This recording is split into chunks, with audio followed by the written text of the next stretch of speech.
Last Monday's mass shooting at Old National Bank has reignited the call by many for tougher gun laws. WDRB's Valerie Chin and Marcus Green investigate what makes Kentucky's gun laws some of the most lenient in the country.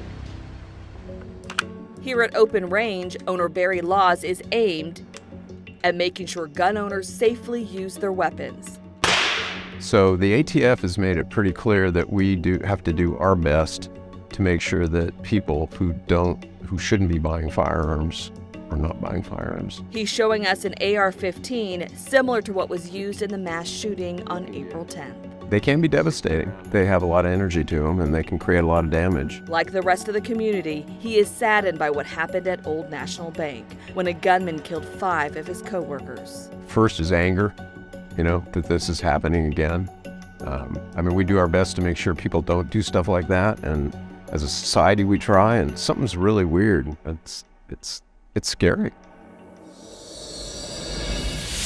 Police say the gunman purchased the weapon legally at a local gun dealer 6 days before the shooting. Something like this happens, first thing I did was look on our database. That's terrible for a gun shop to have to go through that too. Once again, the national conversation is now turning to gun control. Governor Andy Beshear and others want Kentucky to have a red flag law. It allows police to temporarily confiscate guns from people considered dangerous or perceived as a threat. This protects everybody's Second Amendment rights. It absolutely does.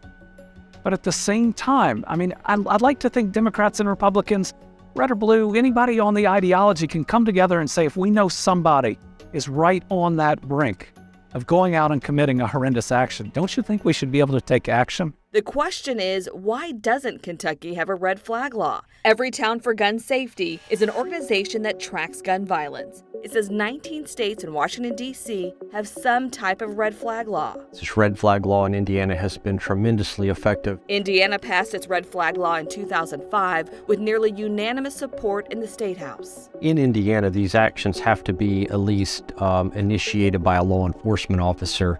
But oftentimes that happens when family members make complaints to law enforcement expressing their concern that someone is dangerous and in possession of a firearm. In the Old National Bank shooting, the gunman's family says there were no warning signs. Kentucky lawmakers have tried unsuccessfully to pass a similar red flag law. Unfortunately, it never came up for a vote. This is the type of law I think that works. And yes, we have to look at gun laws. We have to look at putting people and kids and public safety over guns. Congressman Morgan McGarvey pushed for a red flag law when he was a state senator. 60% of the gun deaths in Kentucky and in this country come from death by suicide, where this is also a really effective tool in stopping it.